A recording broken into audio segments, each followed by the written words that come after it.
Welcome back to the Four Gardens podcast. I'm Jake Gifshin. The Four Gardens is an approach to cultivate a life of balance, joy, and abundance by focusing on four key areas of life. On this show, I talk to people inspiring me in those four areas of health, nature, creativity, and service. To learn more, go to fourgardenspodcast.com and follow at Four Gardens Podcast on Instagram. My guest today is Kobi Tov. Kobi is a yoga and meditation practitioner and teacher, a nutritional and holistic health counselor, and a life coach at Vagabond Temple for yoga and meditation retreats in Cambodia.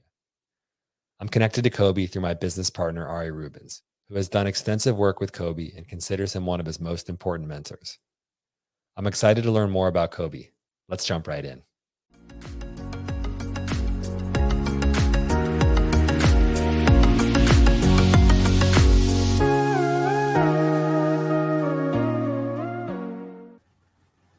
Kobi, so I like to start the podcast by asking my guests, what is your personal mission? Such a good question, Jake. I think this is the main thing that I want to realize in life is how to get out of my own personal needs and service deeper purpose in this life and be of help to others. So basically my personal mission is to serve others. And it's an aspiration. I want to be as much as possible of service to everyone and to be able to have an impact on this world in a way that helps as many more people as I can. Thanks for that. And for the audience who just haven't met you yet, don't know you, what are some of the ways you bring that collective mission and service in the world right now? Yeah. So at the moment, we have a retreat center in Cambodia. Me and my wife preside. And this retreat center is established more than 8 years ago. And we teach all kinds of things, meditation, yoga, healing, and many other different methods of self-development. We are very much community-based, love to bring people together. We have a beautiful place, and as we all know, in the last couple of years, a bit difficult to have in-person retreats, so we are operating online. We have one-on-one coaching sessions with different forms and different formats, and we have some events online as well. We teach different teachings over there as well. Yeah, I'm curious around Vagabond Temple. What was the inspiration, the energy that brought you and others together to start this project? Vagabond Temple is such a beautiful mission. It's I think like maybe even starting with the name Vagabond Temple. Actually, it's a name that we borrowed from a space in teachings in Judaism after the prophecy was over and the temple was destroyed. People didn't have a way to connect to God. Before the temple was destroyed, people had a place. They went to the place and like they made the offerings and like and they had these priests and the connection to God through the temple. And they didn't have the prophets anymore as well because the prophecy was over. So there was no person that will be a mediator between most people, the lay people, and God. So the wise people of Israel, they thought like, what can replace the temple or the prophet? What can be the mediator for God? And they realized that the texts, the Torah, the Bible, will be the Vagabond Temple. It will be the place that anyone in any place can connect to God. And it doesn't need any other person, it doesn't need any other specific place, location, temple. It's like it's in the book. You can connect to God right by just reading the letters, just even seeing them without even pronouncing the words. And this idea was really compelling for us. And we always wanted, me and Pazit, to have this strong connection with the higher force, with each other, with a deeper purpose of life. And we didn't find really a place to do that. It was really difficult for us to find a place where we feel really comfortable, we can be really ourselves, when we can feel that like we have the immediate connection to the divinity, to something higher, to something bigger than just ourselves. So we decided to open the Vagabond Temple, and it's like together with this name, it came that inspiration of how it should look like and what should be entailed within it, and what kind of practices we can practice together, and like welcoming everyone together and bringing people together to live freely. And it's a beautiful thing because people could really feel that there is something opening in them, that all the masks that we usually put on our daily life, that we have to put, all the armors that we put because we defend ourselves from all the dangers in life, we can take them off in the Vagabond Temple, and we can connect to ourselves on a deeper level. Because if we think about it, like the divinity, the higher force, is not something that is external to us. It's something that is very much internal. And the mission of the Vagabond Temple is to help us to connect to this divine soul, this divine aspect of who we are. And hopefully we can keep on doing that for the rest of our life, like bringing people together to meet themselves and meet the divinity within themselves and the divinity within their friends. Because when we meet the divinity within ourselves, life is very different, and we can meet also the divinity in each and every person and each and every sentient being. Wow, I love that inspiration. That so much of that resonated with me too, and I loved how it tracked it to Judaism and the Torah at the beginning of that, the Torah coming with us. And interestingly for me, that um, I didn't really have that consideration of the Torah. Like I didn't see that dimension of it. I'm also Jewish, and the taking the Torah with us and the travels. And I also, when you shared that, related to my Quaker education I got. I don't know if you're familiar with Quaker, the religious group of Quakers, and mostly in the U.S. It splintered off from Christianity, but kind of became its own thing. And they run a lot of schools. And what we do each day in Quakerism is meeting for worship, where we sit between 5 and 40 minutes in silence, and only anyone's able to speak. There's no hierarchy because God could speak through anybody, right? So you could get up and talk, but mostly you sit in silence. And the idea of quaking is that God is with us in all the moments possible. There's no priest needed. That we can access God through just being in silence with ourselves. And so that's where I originally was introduced to that idea. And like I've read your bio too. I was amazed by how many, and like related to the many different traditions you're weaving together in your work and the work. And so, do you see yourself as primarily drawing from one or two places in your practices, or are you really drawing from many places all the time? Or actually, I'm also hearing that you're drawing internally too, is like a major source too. So, what are the traditions that have really shaped you in practices? Yeah, and I really love to integrate, and I think like that many traditions have so much to give us. I think it's a pity to stay confined into one system, and even though each system is holistic and have all the means to bring us into enlightenment, but there is a problem there because many of the traditions, as we know them today in the modern world, is out of context, and therefore they are not completely able to serve us all the way through to enlightenment. For example, if we take one tradition like the Tibetan tradition, or even better than that, we'll speak about the Tibetan tradition in a bit, the yoga tradition. And the yoga tradition today is completely out of context. Like the purpose of yoga, the deep purpose of yoga is like complete enlightenment.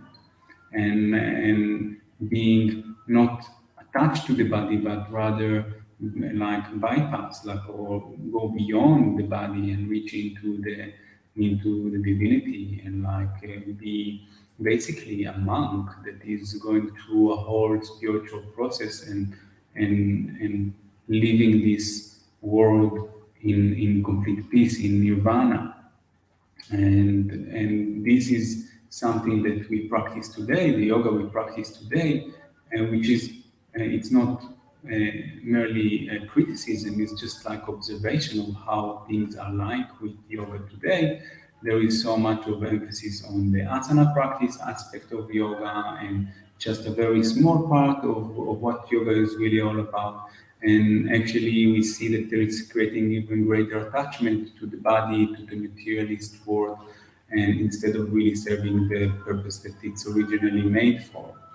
So the reason I love to integrate different traditions together is to bring and first to start like understanding the context of them and what they try to bring together, and then to bring it into this modern world and like the way that we can use it. Because, for example, with yoga, I think that no one almost from the ones that are really practicing yoga, including myself, wants to be a monk and to like renunciate society and be completely in the woods and doing meditation all day long and not really having any contact with society. We have different aspirations. So how can we take yoga and what it has to offer, but bring it into a new context? It's a really, really interesting mission. And this is why I didn't stick with one tradition. I explored many different traditions. It's yoga, Taoism, and greatly, and Tibetan Buddhism, and Kabbalah, and Judaism, and others as well. But in the last couple of years, I really focused in on three traditions that I'm integrating together into my work, and this is Iyengar Yoga, and in specifically the son of Iyengar, Prashant Iyengar, that I have the honor to study with him in person, and the Tibetan tradition as presented by Ellen Wallace and others, Reggie Ray as well, and other teachers as well, but mainly Ellen Wallace, the way that he presents the Mahamudra and the Dzogchen tradition within the Tibetan Buddhism and Vajrayana. And the last one is Kabbalah, many, many teachers, but the main stream of Kabbalah that I'm studying is Baal Sulam, which is Rav Ashlag, a saint that was bringing the Kabbalah into the modern language and actually revive it in the Jewish world. Thank you for sharing your spiritual path that way. The learning you've done, Kobi, in these different traditions really inspires me as someone who I think I see similarities in how we think. I'm always also somebody who studied different traditions and see them informing each other. And one part I was connecting to, you were saying, was the reductive quality of yoga, for instance, or also of Judaism, I would say, in the way I experience Judaism, and you enriching that with Kabbalah, or yoga being so one-dimensional. And I would say because a lot of it's packaged to be simplified or consumed, to be sold, instead of really take you all the way down the spiritual path. There's so much in each of these traditions. And I love the way you said they can inform each other, because I gave the example of Quakerism before, of sitting in silence. But when I learned about Buddhist meditation, this was in high school, that made my meeting for worship. When I learned about the breath and about quieting down a little bit, suddenly the meditation was much better, but that wasn't offered in the Quaker tradition to us in high school. And so I see this potential of mixing them together. Are there examples for you where you'll take in your life, where you'll take two practices and bring them together that you could share to enhance your practice or each other? Look, this is like the Buddhists, like for example, they were really great with understanding meditation, like really deeply. And it's like the yogis, they have a lot of different meditations as well, but the Buddhists really developed like the samadhi, the experience of concentration, in thousands of years of like exploration of how to do that. And they came out with three layers of meditation practice, which is like shamatha, vipassana, and cutting through, three layers. So the first layer, shamatha, basically literally means pacifying the mind, making the mind quiet. And this is like the fundamental like ground of meditation. Without that, we cannot really start going deeper into a higher state of mind. We have to relax the mind. We have to sublimate it to make it like more open to the reality, to take off all the filters and the screens and the burdens that burdens the mind, and like to get into a quiet space. This is shamatha. This is, and years and years and years and like and hundreds of practitioners and teachers, like great teachers that actually wrote books about it and taught it and kind of developed systems of how to use it. And it's powerful. And then you have the second layer. The second next stage would be vipassana, which basically means insight, like seeing inside, having a deeper dimension, understanding of a deeper dimension who you are. You cannot do that without shamatha. Shamatha is the first one. Shamatha is just like preparing this ground, quieting the mind. But then there is starting like kind of an investigation, an exploration, understanding of the deeper dimension of who we are. This happens in vipassana. Start questioning. It's like, okay, in the first stage in shamatha, we are relaxing. We are just getting to quieten the mind. But in the second stage, we start to ask, what is the mind? Who are we? What is the breath? And like, what's really happening here? It's like starting to pay attention to the qualities of life and like to the truth of what it really means to be alive. What is consciousness? And this is a beautiful journey of discovering consciousness and understanding it. And then the last stage, and it even doesn't stop there, it's have another stage, and it's cutting through even that, and like dissolving into something much bigger, into the primordial consciousness, which is immaculate and pristine and like open and vast. And so it's like three layers of like how to work with meditation that you don't have in yoga specifically, with all the tools and all the instructions, the pointing out instructions, the books, the philosophy of it. Yes, yoga have many different explanations, but in a different way.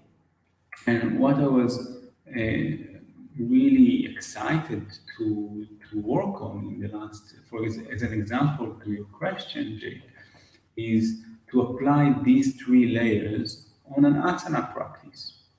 So, and then you cannot find that in the yoga tradition and the yoga instruction.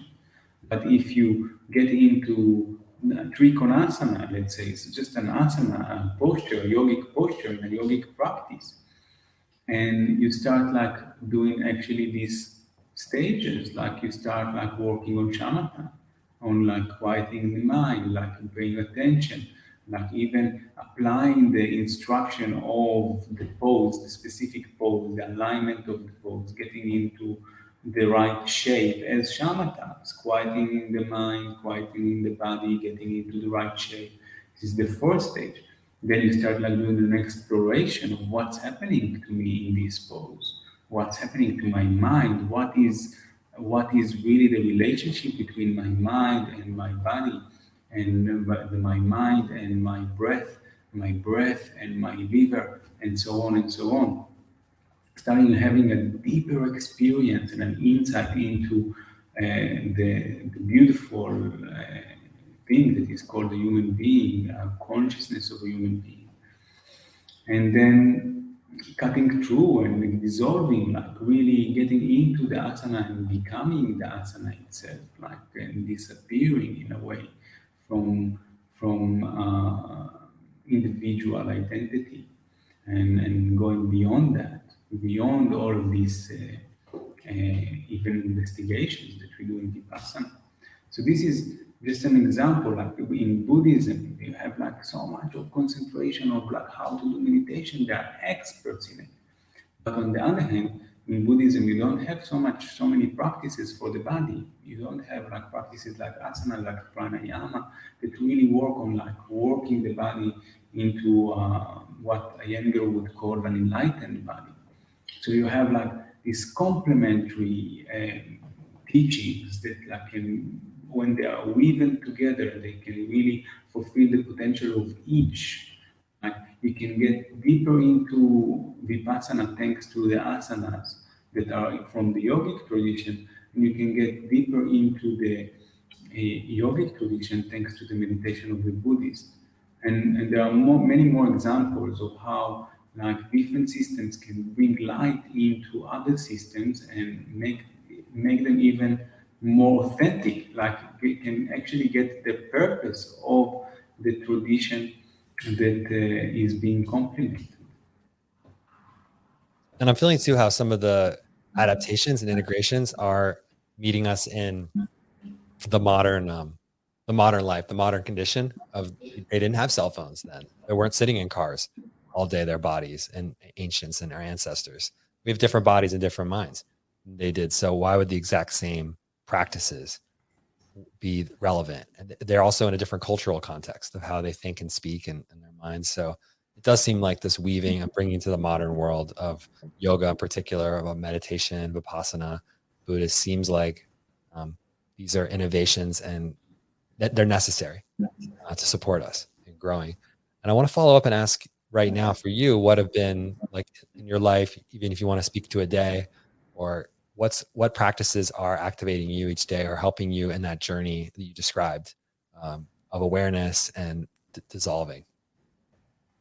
Yeah, definitely, definitely. So it's like, as I mentioned before, these three traditions that are really, really like touched my heart, touched my soul. Like this, like allowed me to meet myself. Like I felt that this is such a deep connection to these three specific lineages from different traditions, and I practice them on a daily basis. This is really, really important for me. Like the asana practice, as Prashant Iyengar teaches it, which is like indescribable. It's just like phenomenal. It's so beautiful, like the way that Prashant, which is the son of BKS Iyengar, is bringing the deep teaching of yoga into the asana and the understanding of how to get a deeper connection, not only with the body, actually with consciousness itself. Because yoga is a training of consciousness, it's a training to get into consciousness. Obviously, consciousness is not meant to be trained; it's perfect anyway. But we have this training to get into a deeper realization of consciousness, which I practice on a daily basis religiously. And shamatha vipassana and cutting through in the Tibetan tradition, Dzogchen tradition, is a very important aspect of my life as well. And Kabbalah, in the way of like prayer and contemplation, study, like really study the deep teachings of the philosophy. And the reason to do that is something that all these traditions that I follow are really all about, is to cultivate peace, but even more than that, um, to let go of selfishness and to get into a space where there is an authentic, true love, which is in a form of action, in a form of kindness to others. So basically, all the practices that I'm doing throughout the morning, throughout the day, are actually to serve one purpose, for me to become a person that is loving, that is open, that is in help to and in service to others.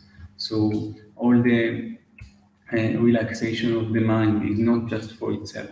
All the investigation of consciousness is not just for itself. It's not just to have spiritual experiences. All the study of the Kabbalah are not just for that. It's in order to get into a space where I can be the person that can not think about myself first, and but think about others and how can I help? How can I be kind? How can I be loving? How can I be compassionate? And it's very much embedded in the traditions, and many times it can be forgotten because it's like we as Westerners, modern people, we really think about ourselves first. It's like like the whole idea of community is like kind of crumbling, like the family institution is in kind of a question right now for many people, and we see that like how many people are like going apart from each other. It's like there is a lot of division. We see it in the world like enormously today, like so much division, so much like taking things apart, people getting apart from each other. And but in this tradition it's like really embedded, like to bring people together and like to think about the community, to think about like the bigger picture, to think not selfishly. And it's so difficult because we all have this narcissistic part within ourselves, and it's very difficult to go beyond this narcissistic part and like to really be of service, to really care for others, to really be there for others, to really have pain when other people have pain, to really help when someone is really asking for it, and even when or she doesn't really ask for it, but be there for at service. This is the training, and it's like what my life aspiration is all about, like is to be this person, to be able to shift myself from thinking about me and to think about how can help, how can I be the bigger person that is not tied into my ego, but actually tied into the collective, the big family of humans and later on even all sentient beings. Hopefully, it's not. I'm not saying that I'm there already, but definitely it's my aspiration. Definitely, I will not rest until I will get there, or I will die. One of these will happen. You shared about the spiritual practices that really support you, your traditions. I'm also curious about the coaching you do, the guidance, the teaching around you identify these incredible goals, these deep service of compassion for yourself and for others. And I just like to hear more about when you work one-on-one with people or in groups, how you help people discover that in themselves, to surrender to that, how that looks. Yeah, definitely. It's like so. I guess that I always had this kind of aspiration before, and obviously one needs a tool in order to be able to help others. And the first occupation that I had in my 20s was to be a social worker, and I worked with youth, people who girls that were abandoned or were abused. And this was, again, life-changing experience as well, like having this communication, this like meeting people in like in their most vulnerable situations, in the destructions of their lives in such a young age, was a very shaping experience. And then I really realized that this is my life goal, and this is what I want to do. And studied a lot of different kinds of therapies. A lot of therapies also uh, uh, touch touch therapies like manual work, body work, all kinds of body work, as well as psychosynthesis, which is something that I'm dealing with for the last couple of years, in very deep teachings of spiritual psychology, basically. A lot of Jung and other psychologists that I've studied deeply, and obviously, a lot of teachings that comes from the spiritual tradition that is strictly psychology. It's really like deep understanding of the human consciousness and human emotions and way to handle emotions and so on. So I had a lot of training in this field as well to kind of complement my own spiritual journey, like to understand my own self, but also to be able to understand others and help them. Beautiful. Beautiful. What are some of the first questions you ask? You have these different practices you're bringing to people, a rich experience. Where do you start with clients, and where do you, how are you meeting a new person who wants to work with you? Yeah, it's like it's really beautiful that you asked that. It's just today I thought about it. Like one of the most important things for me is to actually meet a person.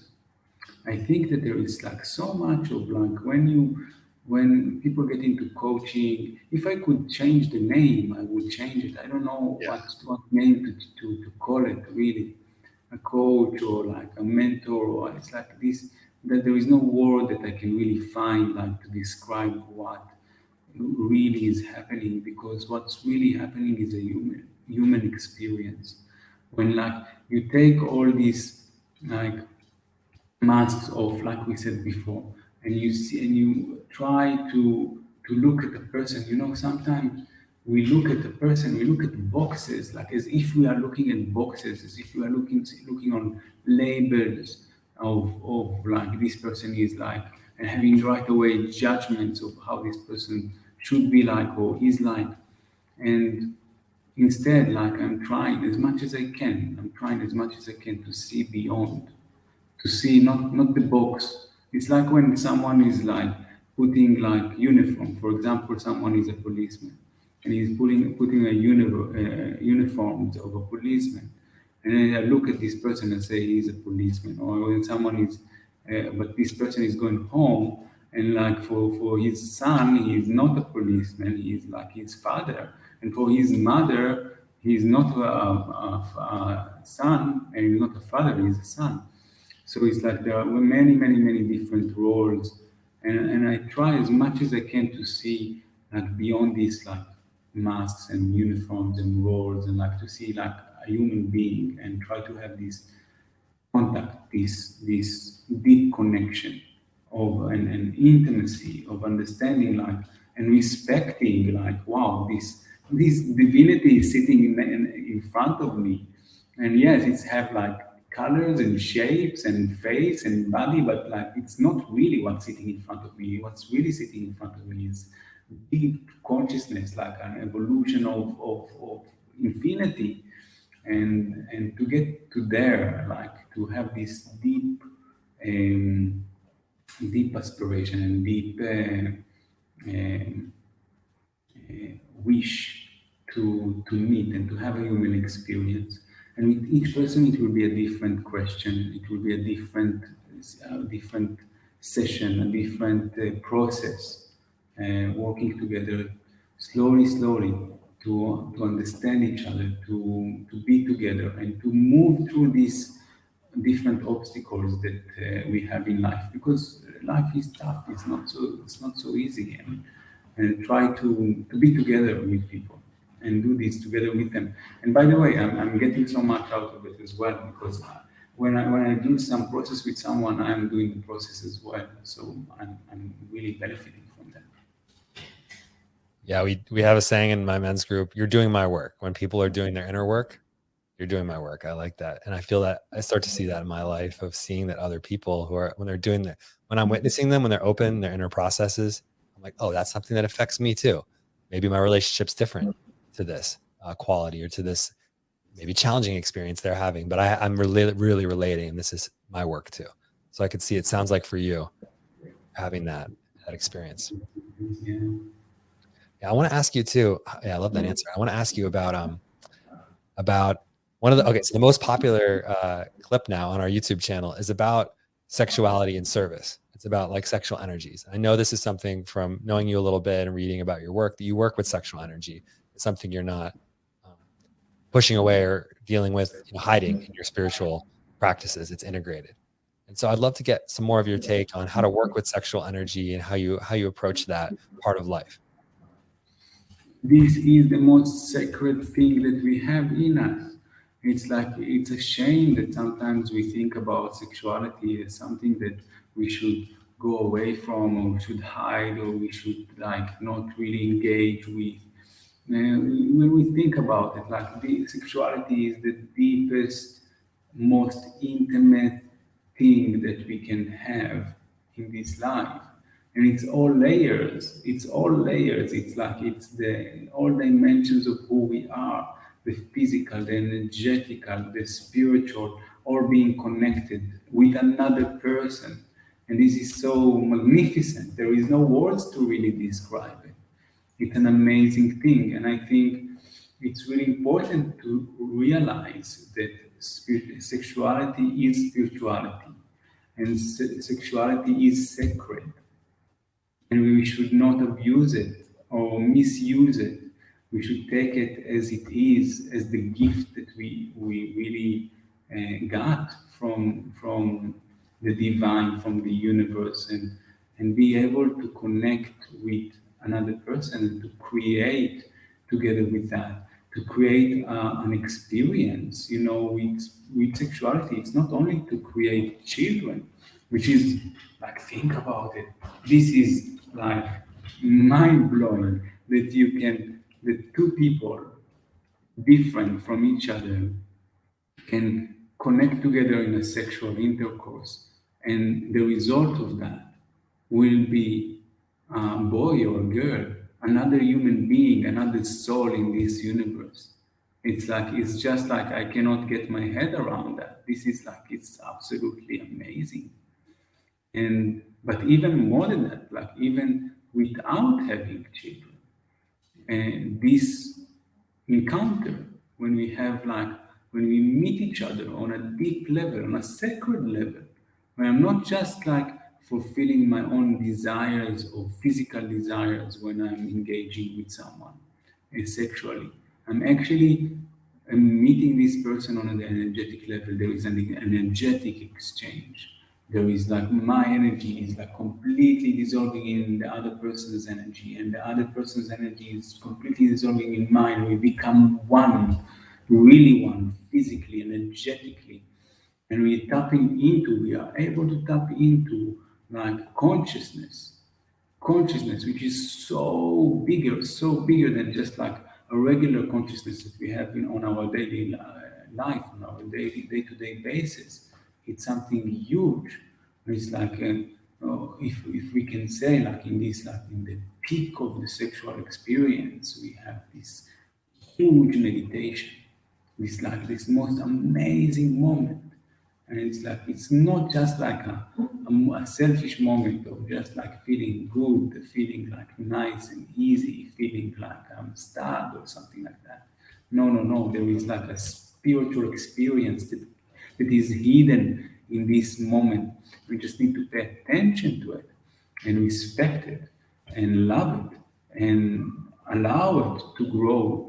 And then we connect on consciousness level as well, and it's just changing. It's life changing. These practices are life changing, and having this kind of experience, you don't see reality in the same way anymore.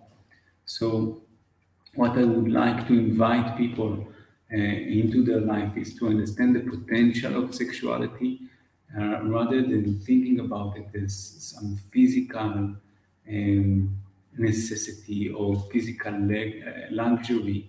To understand that this is the most sacred thing, the most spiritual practice that they can ever practice, and use that in order to elevate themselves into a higher state of awareness, and use that to shape their life, to see, to view life in a different way. Again, to go back to the divinity, to see the divinity within themselves, to see the divinity within others, to see life not as just a coincidence, to really live life, really tapping into the deeper dimensions of life, of reality, of who we are. It's beautiful. I mean, that vision of sexuality, I think, is totally different than what I was taught, what others were taught, how we're conditioned to see sexuality, both in the way you elevate the reproductive part of the sexuality of that miracle, but then also to the intimacy that's possible, the self-knowing that's possible, the experience, the way it shifted your reality. All those things are very inspiring for me to hear. And do you see this? You talked earlier in the conversation about all the spiritual practices and depth that you bring to your life and to your guiding and coaching and to your teaching. That doesn't. I'm almost certain that doesn't stop when you. There's no division between that and sexuality for you. So for you, are there practices like this? Is it yogic? Is it tantric? Is it like how do you like who are your teachers when it comes to this part of life? And I even feel like hesitant to call it a part, like because you clearly say it's not a part, it is life too. And so, yeah, what's been your inspiration in this area? It's really difficult to find these good teachers for these teachings because it's esoteric, you know, and it's like really all the esoteric teachings are secret, and they are not secret by coincidence or for no reason. It's like there is a reason they are protected in this kind of. They need to do a work. They need to be ready. Even like in Dzogchen, and like it's like the teachings of emptiness. It's like we want to go through stages, like we said before. We want to go to shamatha. No, you cannot start asking about this, the essence of life, and when you have a really busy mind, it's like it will just be a mess, and like well, you will not be able to really contain, to be able to hold this experience of deep understanding of reality when you don't have a quiet mind. So you build the tools for that. So same with sexuality, and I don't want to get completely out of track, but same with sexuality. And it's like a lot of preparation, preparing the body, preparing the mind, preparing the energy to this kind of experience. And more directly to your question, there is like I've studied directly with Mantak Chia, that is, I think, phenomenal, like in teaching the ancient systems of China, especially these days, like where communist China was like taking these practices like to be illegal. So having Mantak Chia really teaching that in a very very responsible way is amazing, and he's truly a master. It's like it's a pleasure just to be around him because he's so powerful in his presence, and his message is really powerful. And another source of inspiration for these teachings, obviously, was indirectly the Dzogchen tradition. Indirectly, because Vajrayana is the third vehicle of Buddhism. We have Hinayana, Mahayana, and Vajrayana. Is also about is Tantra, is Tantric Buddhism. So in Tantric Buddhism, you don't find teachers that will teach about sexuality directly, but you will find a lot of teachings about the essence of Tantra and the philosophy of Tantra. And this was very complementary to what Mantak Chia was teaching. And to break it out even more, we have Kabbalah. And Kabbalah is like speaking on the deep vision of sexuality as well, and understanding that this is like how we shouldn't disrespect ourselves, like in this way of like thinking about sexuality in a cheap way, like where it's not really fulfilling its potential, and it's like giving a lot of instruction how not to do it, how to reach to love, which is the like maybe I didn't even mention this word before, but it has to be here. How we reach to love, like true love in true sexuality, which is basically the essence of it. This is come from Kabbalah. So I think like these three traditions again were really helping to understand sexuality for me. Yeah, thanks for sharing that. I think that it's important. I'm feeling these two different realities that are I'm sitting with. One of the fact that why the first part of your answer, why are these traditions hidden too, or like they've been pulled back? They're for the master practitioner, right? That first part you shared of how this experience is the fruition, like these higher dimensions of consciousness and experiences of dissolution, of deep love and connection, are the fruit of the spiritual practices of, like, they're not specially sexual practices that do this. So this is the truth, that the spiritual practice will get you where you're going in a way, or get you your whole life will elevate through the spiritual practices, and that will include sexuality is one piece I'm hearing, and will open you to higher teachings in these areas. And then at the other hand, I'm weighing this other reality, which is, and I agree with that reality, and I also have a reality too, that people are in intimate relationships, are having sex, are like, sex is part of life, right? It's like an intimacy, and I see tantra, like neo tantra. I see, Montauk Chia is teaching for this, of we can do things even if we're not wherever we are on the spiritual path, right? There is still growth and practice to bring into that area. I think this is what I'm sitting with, of that we don't need to wait until I don't believe we need to wait until we're enlightened masters to bring more consciousness and bring more awareness to sexuality. I don't think you're saying that we need to wait, but it's just interesting. I feel like that historically, because of the taboo, people and these practices being hidden, and there's a good reason they're hidden, but there's also damage of there not being guidance in this area too. So this is kind of what I'm taking from what you're saying to, and integrating it, that how do we bring these teachings in a way that respects the power of them and also helps people right now with wherever they're at in their mind, in their body, in their spirit. Yeah. And so, like, I just want to ask you that, rephrase that question too, of what is, maybe it's already been answered, but what is acceptable now? Like, where do people start that have maybe just been they've been conditioned, they're at the beginning of their sexual journey? Like, what is it Montauk Chia to you? Like, what book do you read for people when it comes to, you outline some of the spiritual practices, how to start them, but like with awareness, if you want to be a better lover, a better husband, where do you start with that? Can I be blunt, Jake? Yes. Stop with porn. Stop Yes. with porn. Okay. Yeah. And not you. I'm not speaking to Yeah. you specifically. It's like asking for like a first step. A first step in this tradition would be to stop with abusing our mind completely, and like thinking, because there is like a very strong message in porn that is and this is like, it's so deep, and it's so much more difficult for someone who is addicted to porn to get function, to really function sexually, even just function sexually properly. Like, I'm not speaking about the higher experiences that we just mentioned. It's like I'm speaking about just functioning, not having these functions. So much more difficult for this person than a person who have like heart problems in his 70s.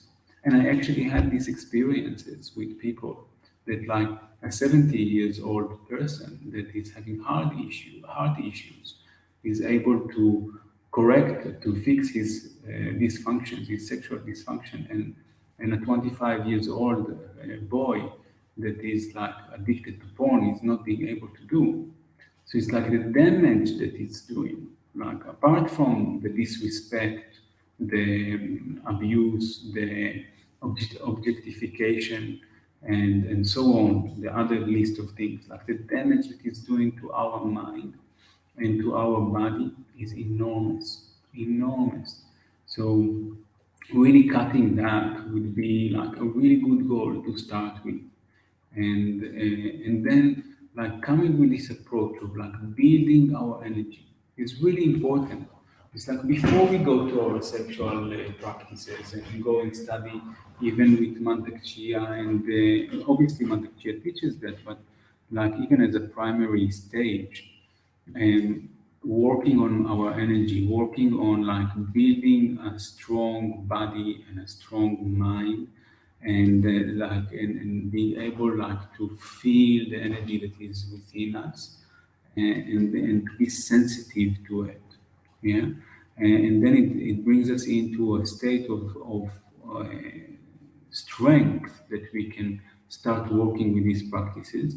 Because something that I haven't mentioned, and I think it's a really good point to mention, is that if you do it, if you do the practices without having a strong body and a strong mind, you might also get some, like what some would call Kundalini syndrome, which is like really pushing a lot of energy way too early, way too soon to your development. Your energy channels need to be purified before you start doing these kind of practices. So working on asana practices, I really want to encourage people to practice asana practice, which is really powerful to purify the body and the mind. Qigong can be really powerful as well, different kinds of martial arts, any kinds of system that is taking the energy under account as well, that is combining working with the mind and the body together, bringing them together, is really good to prepare us. And so first is like cutting off this abuse of porn, and then secondly, strengthening our body, doing some asana practice, physical practices that are connected to the mind and the energy, maybe breathing exercises, and then starting also to cultivating sexual energy with either mantak chia, or there is another teacher that is teaching like Tibetan Buddhism, and he's bringing some understanding of sexuality. He has a book. I forgot his name, but I can send it to you later, and we can attach it to the program.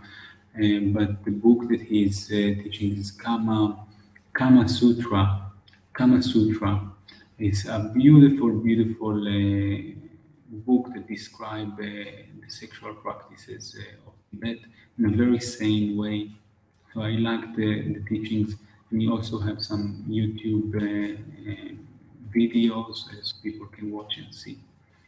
Yeah, we can link to that too. And I like that step one being quitting porn, stopping the abuse of getting healthy. It's like step one. I think that would be step one in a lot of the practices you talked about. Is, I mean, I'm guessing if you're, for instance, dealing with other addictions in other areas, that could be the first step to focus on that pressing challenge that you have or problem that's recurring. It's going to stop growth. And then step two being beginning that integration of breath and body and awareness, spirits, personal, individual, spiritual practice.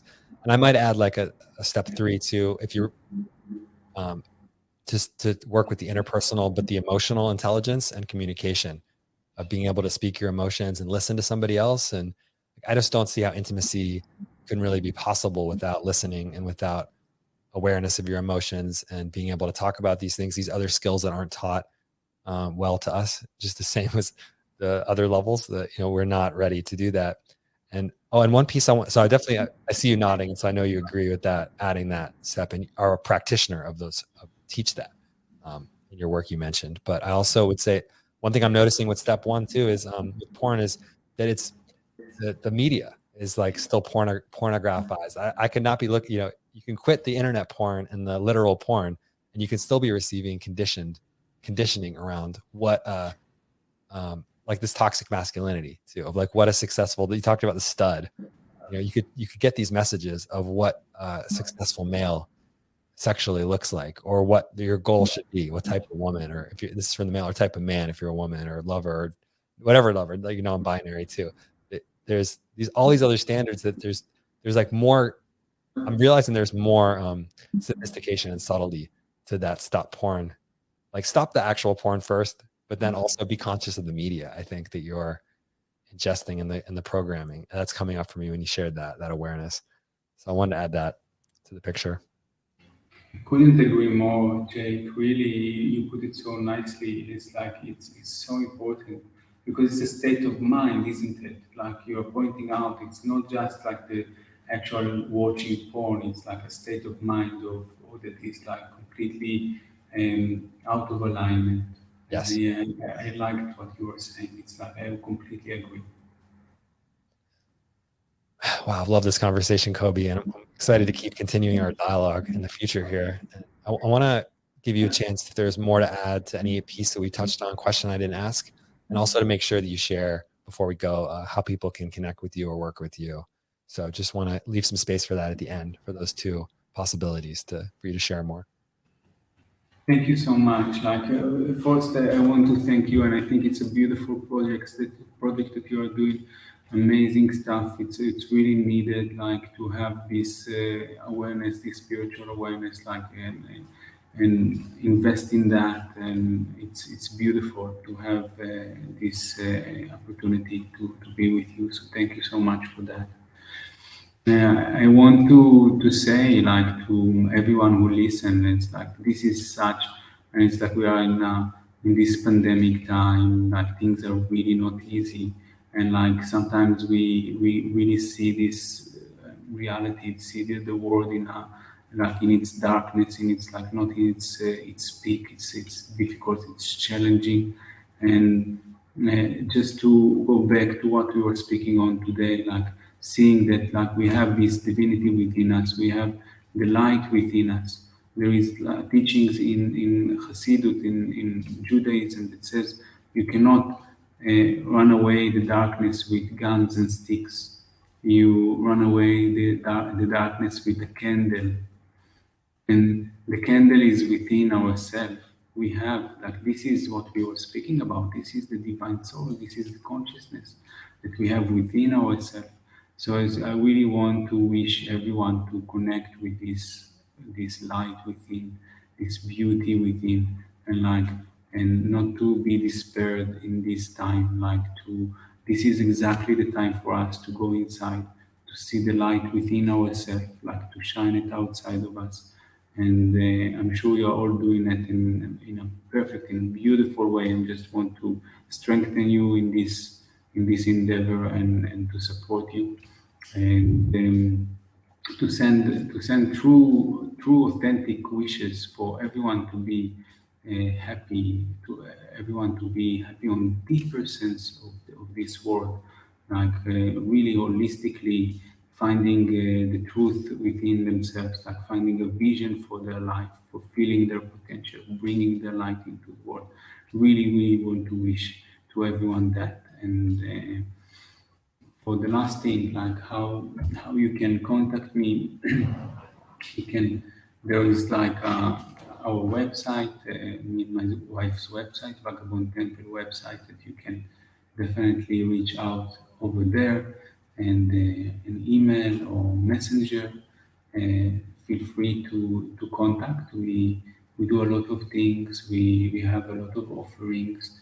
We have one-on-one coachings that is a very deep process. If you feel like this talk was resonating with you, and like you want to create a deep human experience with a mentor, with a coach, that we look to you in eye level, and we'll go with you the path and help you in your life challenges. I will be very happy to do that. We have many classes that we teach, and my wife Bazit as well teaches Reiki classes and healing and coaching stuff, and she's doing as well coaching. And so feel free to come and to be part of the Vagabond Temple project, and bring more light into the world. We'll be happy to have you there and accept you and to love you as much as we can. Amazing. Wow. Thank you so much for sharing your wisdom today, Kobe, and taking the time to be on the show.